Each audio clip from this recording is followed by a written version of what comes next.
really playing hard despite injuries that they've had to their starters. We had so many good performances tonight, but I'll start with Hannah Stuelke. 85% shooting from the field. She had the second most points of anybody in an Iowa jersey. Megan had one more. She missed that one free throw. She was tired. Yeah. Kate Martin, I thought, played really well.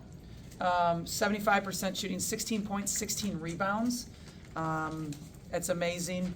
Caitlin sets a Carver Hawkeye Arena record for most assists in a game.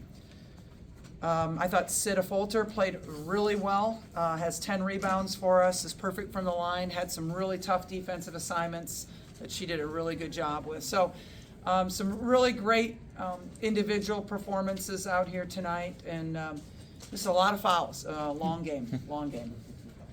How's Molly? Molly's been sick. She didn't practice yesterday. We thought she might be able to go today, but you could just tell in her eyes she couldn't do it. And Sid went in and did a really good job. Kylie got a lot of extra minutes tonight too, so both of them did well. Hannah, you were kind of frustrated after Ohio State just because free throws and everything. What does this do for your confidence? Well, I think my confidence is going to come up a lot. I know now I can be more aggressive offensively, so that's exciting. My free throws still aren't where I want them to be, but I can keep working on that every day. Hannah, you grew up coming to a lot of games here at Carver Hawkeye Arena. For you to have a night like this where you set the Carver Hawkeye Arena record for the women's basketball team, I mean, what's it mean for you to do this personally in a place where you watched a lot of games growing up? Yeah, I think it's really cool. I remember watching Megan and seeing her score so many points, and now I'm the one that the little girls look up to, and I think that's just amazing. Yeah, it looked a little rough down there where you were. You going to be sore tomorrow? Oh yeah, I'm sore already. There was a good stretch there where it seemed like every possession was going to you. What is that like when you're just putting up baskets? I think you had like 15 points at halftime, so over 30 in the second half. Just what was that stretch of time like where you were just getting the ball every possession? It was a lot of fun. My teammates did a great job of getting me the ball. I had some mismatches in there, so yeah, it was fun. Hannah, you were 1 point away from the program record, and on the last play, it seemed like you weren't really looking for the ball. Did you know that you were that close to the program record, and did you want the ball in that last play? No, I didn't know. Now that you know, did you want it now? Yeah, let's go back. Hannah, refresh my memory. 44 against Kennedy was your high school best? Yes, 44 in high school. Senior year? Yes. How does this compare? Just bigger crowd, different circumstances. How does this compare? Yeah, it's just crazy. This is such a bigger stage, has so much bigger stage, and Lisa, everyone is tracking Caitlin's record so closely. Do you tell her today, pregame, hey, why don't we focus on passing the ball inside? No, I didn't say anything to her like that. We're just really trying to win a game. That's all that was on our mind. I don't even know how many more points. I can do the math. I can do that afterwards. But everyone in this room can tell you. Okay, yeah. Well, it's going to happen. So to me, that's not important. It's important to win this game. Lisa, if Caitlin was in here, the first thing she'd mention would be her 12 turnovers.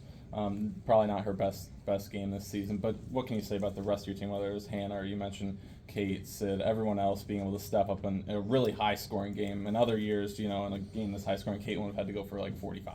Yeah, I mean, I'm so pleased with all of them, but Caitlin again had some amazing assists. I mean, running the floor, Hannah was incredible running the floor. So I mean, and we just have people stepping up. Addie went in and did some good things. Sid did some good things. Gabby had a big three for us. But it's really good to see us be able to have contributions from other people other than just Caitlin. Coach, if you had your druthers, would you rather she break it national TV on the road or on Peacock at home? I would rather have her break it at home just because I think our Carver Hawkeye fans deserve that. But believe me, our number one priority will be to win the game at Nebraska. Lisa, any special plans in place once Caitlin breaks that record? Everybody's closely tracking it. They're saying Sunday, possibly February 15th. Right. Any big plans in place just in case? Yeah, there are things, and I can't remember what they are right now. But we do have some things, again, that's just so far back in my mind. But I know our marketing department has been preparing. We've kind of been advised that we shouldn't stop the game. We've been advised that by the officials, so we'll live with that, and maybe I'll call a timeout, who knows? Coach, I was told in the hallway after the game that Sharon was gonna come in late in the game, but she said no, she wanted to see if Hannah could hit 50. I mean, that says something about this team, right? That's the culture of our program. I mean, Sharon here, she has an opportunity to go in. She was a starter at the beginning of the year, and she instead wants, Hannah to have this record. I can't express to you enough how much this team cares about each other, looks out for each other, and that's what makes it so fun to coach them. Lisa, you guys held Ashley Lucid at 415 shooting. You really played good defense overall in terms of their shooting. Just what did you guys feel like you did well on the defensive end tonight? Yeah, I thought we did a good job until we started fouling in the fourth quarter, but there's 71 free throws shot in this game, 38 in the fourth quarter. I don't know, I felt like it changed the way the game was being called. It's a little bit frustrating, but, again, I think we made her work for her points. She had to get to there was no way she was scoring unless she got to the free throw line, basically. Anna, how were you able to get down court way before the Pitt State kids could just sort of turn and get there? I kind of just turn and go. I did track in high school and I was really fast, so yeah, just turn and go and get down there as fast as I can. Yeah, And it was Caitlin's, I'm sorry, you go ahead, Justin. yeah, Caitlin's record is 46 when you got to 47. It looked like she mentioned something. You were just saying. No, she just has a lot of confidence in me and she wants me to keep playing at my best, so she just keeps building me up. Can you tell us what she did say to you? I saw her kind of get in your face there as you walked out of the game. What'd she say to you? She said, I expect you to do this every game. Lisa, you talked a little bit, and you've talked all season, actually maybe your whole career, about culture and how big that is. The fact that you have this superstar player doing something, has so many people, and yet this team just embraces her. There's no, oh, she gets too much attention. I know that's a lot to do with your culture, her personality, but also the personality of your kids. I wonder if you can kind of reflect on that. Yeah, there's so many things that go into that, Michael. It's not only, I think it's our culture. We really praise the assist.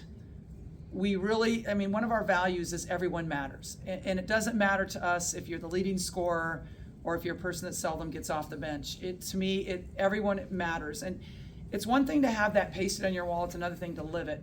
And I think our team lives it. And we really, in the recruiting process, talk a lot about that with our recruits so that we recruit the same type of value kids. We don't want kids to want to come in here and just want to be a basketball player and have everything run around them and not really care about the touchy-feely stuff. We like the touchy-feely stuff. We think that when players are emotionally invested, that they will play harder, that they will look out for each other a little bit more, and I think that's what we try to tap into is the emotional part of this game, not just the skill part. Certainly that's a huge part of it, but I give so much credit to Caitlin for that, though. I mean, she is first of all, she earns every respect by the way that she performs and the way that she practices, her extra shots that she gets in. And she doesn't act like a prima donna. I mean, she just doesn't. I just wish that everybody could see, behind the scenes how she is, because she's so far from a prima donna. And I think that everybody on our team respects her and just admires the way that she treats them. For example, on her birthday, she got everybody else shoes, Nike shoes. And so she's just a very thoughtful individual. Lisa, along those same lines, so she only had 6 second half points tonight. Did you feel like maybe a switch was flipped where she kind of felt like this was maybe Hannah's night, so she kind of started deferring to her there in the second half? I don't know if she thought that, but knowing her, she could have, because she remembers everything about a game. I've never known a person that has such a good memory about how a game flows and what they, the sequence of a game. But possibly she also wasn't shooting the ball as well as she's capable of shooting, and so went to do some other things, got to the free throw line, got her assists, got other people involved, which you love to see out of a player. Lisa, you mentioned all the fouls, especially late in the game. How did you feel like your team handled all the stops and starts? I mean, Penn State kept it, right around 10 points for a while. Just how do you feel like they handled, being able to still close out the game? Yeah, I think it was getting it's getting late, everybody's thinking that, right? Like it's getting late. This is really long, but it was kind of a little bit frustrating, but I think our team, we just kept talking about just stay in the moment. We can't control what you can control, and that is staying in the moment and not worrying about the officiating or anything like that. And so, no, I mean, nobody likes to watch a game that there's that many free throws shot, right? I mean, it's not fun. So, but at the same time, again, we can't control that. What enabled you guys to finally just sort of pull away enough? Say that again, Susan. What enabled you guys to get separation from them? They hit a lot of threes in the first half, right? I mean, did they have 11 in the first half? They averaged 9. They had people step up and make threes that don't make threes. And so, yeah, you go by statistics, right? I mean, number one, Allie had made 1 3 all year. She hits 2 against us. There's another player that had went 0 for, number 7, Grace Hall. She had not made a 3 all year. She makes 1. Number 10 had made 5 on the entire year. She makes 2 on us.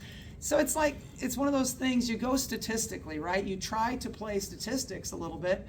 It didn't pan out in the first half, in the first quarter. It did for the rest of the game, pretty much. Lisa, I'm getting a little bit ahead of myself, but at one point, Caitlin's going to have to decide whether to stay or go professional. Once she becomes a lead scorer, what legacy will she be leaving behind for this basketball team? Oh, her legacy, I mean, obviously when you're, I fully intend that she will be the leading scorer of all time. I mean, that's amazing, but I think people are going to remember her not only for her scoring, but her passing. I mean, she's almost reached 1,000 assists. I think there's only 5 other players ever that they've accomplished that. So being an all-around player like that is what's amazing. But I also think the specialness of the way she scores, the logo threes, people are going to remember that. It's just unique. And I also think people will remember how she's elevated our game, how she has been a role model for all these kids that love to watch her play, and how she's just brought an excitement to women's basketball like no other. Lisa, before Caitlin got here, this state has supported women's basketball. You know that too, Hannah, because you're a native. Why does Iowa love women's and girls basketball so much? Not just here, but everywhere. Yeah, I think it goes back to it's just, it's ingrained in our culture here in Iowa because we've had basketball here since the 1920s. I mean, that's unheard of. And then there was the 6-on-6, right? And that was very, very popular. And also you have Christine Grant, who was gender equity, Title IX, and really promoted women's sports. So I think there's a lot of reasons why this state embraces women's basketball and women's sports. What do you think, Hannah? Yeah, I totally agree. You said that beautifully. Coach Bruder, you were still in the Valley, I believe with Jackie Stiles for the first 3 years. Yes. I had a chance to talk to her the other day, and all of us talked to Kelsey Plum. Both of them talked about nerves, and Kelsey even said the chase was one of the worst times of her life. Caitlin seems to, none of that's the truth, almost like she's having the time of her life doing it. Why do you think she's been able to not, the nerves and the negative of it hasn't seemed to have got to her? No, this is the time of her life. She's enjoying every minute of it. And, I don't want to take anything away from Kelsey or Jackie because I respect both of them so much. I coached Kelsey in USA basketball. I coached against Jackie many, many times. So I respect both those players, but I think individually we're all different, right? And some people may find that as a, pressure, but there has been no burden to Caitlin with this. And I've said she's just busting it down. It's no burden. She's having fun with it. And I credit her maturity so much for that. Lisa, describe what it's been like on the road. They support women's basketball here, but to see people in Wisconsin wait for hours in 28-degree weather, to see DC wait in line for hours, to see viewership at a record, to see attendance at a record, to see sold-out arenas. What has that been like? It has been so much fun. I mean, we get the opportunity to do this, right? Where, our team is kind of like the Beatles, and it's fun. It's really fun. Who would not want to enjoy that? So, I a little bit of a tangent on this, though. Why do people not reserve ticket like Iowa? At Iowa, I'm so proud of us, the way we handle our fans. We are we embrace our fans. We have reserved seating for our fans. You go to other places and it's all general admission. People have to line up 8 hours, 6 hours before a game. That's not treating your fans very well. If you want fans to come to your game, you gotta cater to them a little bit. At Iowa, we do. And we have the best Carver cones too. So. Hannah, are you too young to understand the Beatles reference? No, I know who the Beatles are.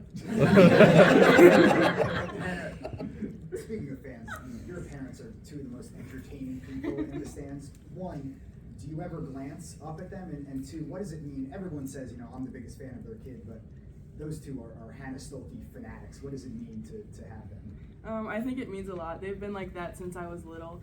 They've always supported me and supported the rest of our teammates too. They cheer for everybody. They're amazing. I love them a lot. Did you hear the crowd chanting your name? Yes. What was that? What was that feeling like? I was trying not to smile out there on defense, but I think I felt special. So I think it was really cool. When during the game did it feel like this was a really special game for you? When did it dawn on you? I don't know. I don't think it has yet. So maybe tomorrow I'll be like, oh my goodness, I did that. So. A lot of players get in the zone and they just don't remember what they did. Do you remember the whole game? No, I don't remember the whole game. Hannah, you said, Caitlin said to you, do this every game. Do you see her as a mentor? Yes, absolutely. I think she has the most confidence in me as anyone. And she always wants me to be at my best, and we just have that love. Lisa, I think this is the first time since November of 2022 that Caitlin hasn't been your leading scorer. Wow. We've talked about this, to have the consistency, not just to be spectacular sometimes, but night after night. Yeah, it's amazing. There's so many things that impress everybody about Caitlin, but her consistency is off the charts. I mean, for her to do this day after day, night after night, sold out arenas, chasing records, for her to be this consistent is incredible. Everybody has a bad night, right? We all have bad nights. Caitlin doesn't have any bad nights.